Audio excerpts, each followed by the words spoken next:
she gon' be gone. I said, baby, you should know that's what I want.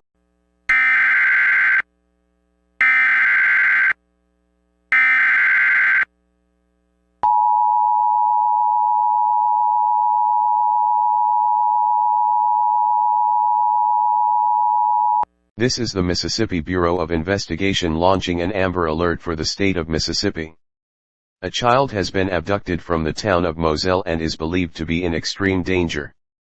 The child's name is Unique Waynesboro. She is a 17-year-old black female, 5 feet 8 inches tall, 140 pounds, with brown hair and brown eyes. Last seen wearing a white crop top, blue shorts, and brown boots.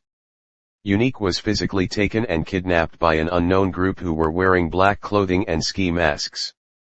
They were last seen operating a silver 2021 Nissan Versa that is bearing Mississippi license plate of KKL210. If seen, call 911.